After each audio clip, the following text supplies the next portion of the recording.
Podemos sentar um instante. Eu queria para essa noite, mesmo que tenhamos como proposta para a trezena o tema de Santo Antônio, a misericórdia, mas eu me propus a fazer uma reflexão à luz também desse evangelho, que é a sequência do que foi ouvido no evangelho de ontem, das bem-aventuranças. Depois das bem-aventuranças, então, Jesus ele dá a missão, a identidade dos discípulos, de ser sal, ser luz no mundo. Nós poderíamos dizer assim que a mensagem de hoje,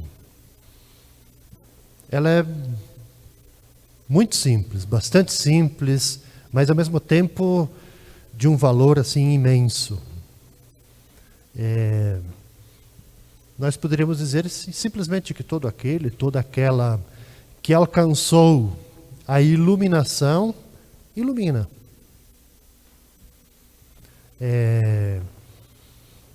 Se uma vela ela está acesa, necessariamente ela tem de iluminar. Se colocarmos sal no alimento, necessariamente ele ficará temperado, né? A gente pode se passar um pouquinho, né? Salgando demais, mas vai ficar temperado, não é assim? Então, para nós a mensagem é exatamente essa. Assim, o encontro com aquele que é a luz, ativa a luz, que às vezes ela pode estar atrofiada em nós, né? No nosso interior, no nosso coração, na nossa mente. Então a mensagem ela é muito clara, muito direta para nós. Essa é a identidade. Agora, talvez pudéssemos nos perguntar, assim, o que exatamente nós queremos dizer quando a gente aplica a uma pessoa, a um ser humano, o conceito de iluminada, uma pessoa iluminada. Quase todas as tradições que eu conheço, ao menos todas elas falam do ser iluminado, da pessoa iluminada. A pessoa que é portadora do dom do Espírito, a pessoa espirituosa. Quer dizer, são todos palavreados que têm essa mesma conotação. Né? Então, no fundo, quando as diferentes tradições religiosas elas falam de uma pessoa iluminada, da iluminação, enfim, elas estão dizendo exatamente a mesma coisa. Quer dizer, aquela pessoa que despertou, aquela pessoa que foi capaz de ativar dentro do seu interior, assim, todas as possibilidades de ser humano. Então nós estamos aqui falando de uma pessoa plenamente humana. Quer dizer, aquela pessoa que vive a interioridade iluminada. Às vezes nós usamos essa expressão sem nos darmos conta da profundidade dela. A gente olha para uma pessoa, às vezes até por aquilo que a pessoa fala, a gente tem essa expressão. Nossa, só pode ser iluminado por Deus, né? A gente usa isso. É uma presença iluminada. Porque é exatamente isso, porque brota do interior algo diferente. Algo diferente. E é exatamente isso que o Evangelho de hoje está falando para nós.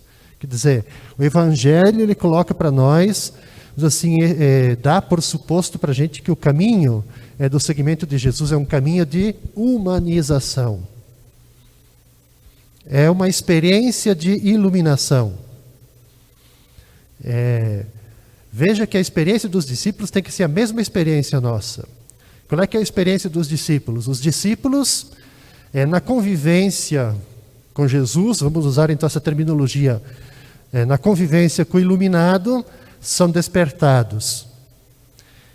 Eles acabam mobilizando os recursos iluminadores e tornam-se também iluminados. E a consequência disso é muito, muito óbvia, né? Quer dizer, sendo iluminados, são capazes de expandir também, assim, essa luz, essa iluminação, imobilizarmos assim aquilo que está, aquela luz que está escondida nos outros. Então a primeira consequência assim, dessa reflexão de Jesus, que aparentemente para nós ela é muito simples, mas ao mesmo tempo muito profunda, tem que dizer o seguinte, é de nós, cada um de nós, é que se torna inútil a gente tentar iluminar os outros se nós estivermos apagados. Se nós estivermos adormecidos, se nós estivermos paralisados, assim, numa vida, eu diria assim, obscura. É inútil a gente fazer essa tentativa de iluminar os outros. E aí ele usa esse exemplo do candeeiro, que ele é muito interessante para nós, porque veja que o candeeiro, nessa perspectiva que Jesus coloca, não é para que os outros nos vejam. Não é esse o sentido, para os outros nos enxergar. Mas é exatamente o que? O sentido do candeeiro. É para que a luz das nossas vidas ilumine melhor. Possamos iluminar melhor. Então, não é o candeeiro, ele não é no sentido para que nós estejamos mais alto, mas que exatamente o candeeiro, assim, para que a luz, essa luz que está no interior do candeeiro, se espalhe mais, né? Então o candeeiro no alto se espalhe mais, e desperte, assim, aquela faísca de luz presente no coração das outras pessoas. Esse é o sentido. Então, quando assim, Jesus fala do candeeiro, significa que todos nós, cada um de nós precisamos estar no candeeiro. E estar no candeeiro para nós é o quê? É a gente se colocar na perspectiva do serviço do outro. Pensando no bem do outro, no querer bem o outro. E não assim, na nossa própria vaidade. Então nós precisamos, estando no candeeiro, sendo candeeiro, a gente precisa oferecer o que o outro espera e necessita, não aquilo que a gente acha que queremos lhe oferecer.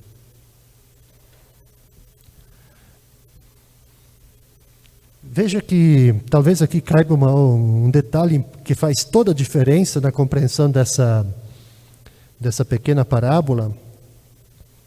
Todos sabemos e fizemos uso do sal, quer dizer, um dos minerais mais simples, mas ao mesmo tempo um dos mais importantes, imprescindíveis para a alimentação. Tem um detalhe do porquê que Jesus fala assim, se o sal se tornar insosso. Para a gente compreender essa expressão, a gente precisa ir na época de Jesus. O que era o sal insosso? Era costume nas famílias se usar, mas o que a gente diria hoje? Tipo barra de gelo, se fazia barra de sal. Se colocava esses blocos de sal dentro do forno para assar o pão.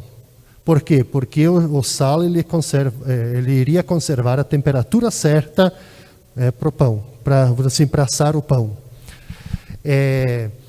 Então era exatamente isso, para o cozimento do pão. Então, quando que o sal ele se torna insosso, na perspectiva da parábola de Jesus? Quando exatamente ele perde a capacidade de conservar o calor. Então ele não tinha mais serventia. A única coisa que tinha que fazer com o sal era tirar aquele bloco do forno e ele era usado exatamente para aquela sequência da parábola. Era jogado na estrada, pisoteado para a estrada ficar, como nós diríamos hoje, asfaltada. Então, o sal não tem mais serventia para nada.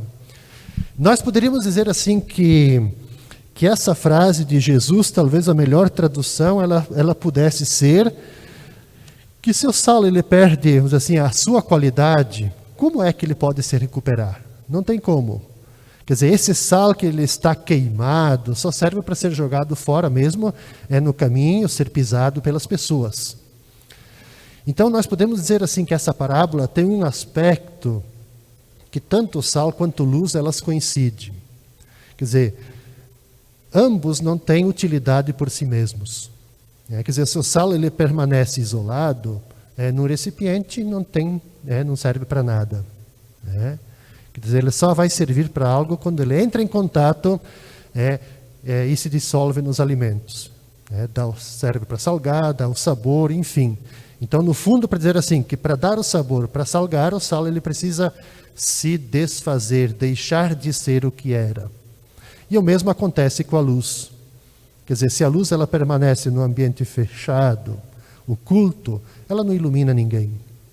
Então, só quando ela está no ambiente, numa penumbra, nas trevas, ela pode iluminar e orientar. Então, da mesma forma que o sal, a luz ela não é para ser vista, porque se nós quisermos olhar para a luz, ela vai nos cegar. Então, nós podemos dizer assim que a lâmpada, ou então a vela, ela produz luz. Mas, assim, o azeite, ou então a cera, que está aí na vela, é que se consomem. Para nós, essa imagem do sal e luz, elas são muito importantes, porque o que Jesus, em outras palavras, quer dizer para nós, e por isso que é uma parábola simples, é exatamente isso. São duas imagens que revelam para nós, vamos dizer assim, a nossa própria existência. Que a nossa existência ela só vai ter um sentido pleno na medida em que a gente se consome em benefício dos outros. Esse é o sentido. Então, sal e luz, que Jesus está falando aqui, não é um programa de vida. Eu quero ser sal e quero ser luz. Não se trata de ser um programa. Tem que ser para nós experiência de vida, um modo de a gente estar no mundo. Quer dizer, a partir de quê? De uma confiança numa promessa que nós temos de Jesus, de Deus. Então, nós estando alicerçados, estando enraizados na pessoa, na vida, na promessa de Jesus, nesse chamado, quer dizer, esse chamado que é feito para nós de sermos sal e luz, propõe para nós, eu diria assim, um estilo muito próprio, um estilo bastante responsável, um estilo, assim, generoso de a gente se fazer presente neste mundo, assim, onde que é central, deve ser central para nós o cuidado de toda pessoa. E esse nosso empenho sempre em favor do ser humano, em favor da justiça, da solidariedade. Para finalizar, então, dizer assim que o grande apelo de Jesus tem que nos levar, tem que nos mover, assim, a transformar, assim, aquilo que com frequência é terra insípida, ou a gente diria assim, um deserto inóspito, num mundo mais humano, num mundo mais solidário. Se nós olhássemos a perspectiva do Papa Francisco, eu diria assim que o Evangelho de hoje ele nos convida a gente a correr o risco do encontro com o rosto do outro. O Papa ele sempre vem pedindo para nós esse desejo dele, que façamos e que acolhemos isso, de introduzir dentro das nossas igrejas, na igreja como um todo, aquilo que ele chama assim da cultura do encontro, de ir ao encontro do outro. Por que isso? Porque o Papa ele está convencido de que aquilo que é necessário hoje para a igreja, aquilo que a igreja precisa fazer hoje, assim, com muito esforço, é o quê? A capacidade nossa de curar as feridas, então ser sal, e de dar calor aos corações, de ser luz. Talvez esse seja o grande desafio da igreja nesse tempo que a gente vive. Curar as feridas das pessoas, as feridas interiores, e de a gente também dar calor aos corações das pessoas. Dar esperança, olhar de esperança na vida das pessoas. Então que Deus nos ajude, que esse evangelho nos desafia a sermos sal e luz também nas nossas relações. Assim seja. Assim seja.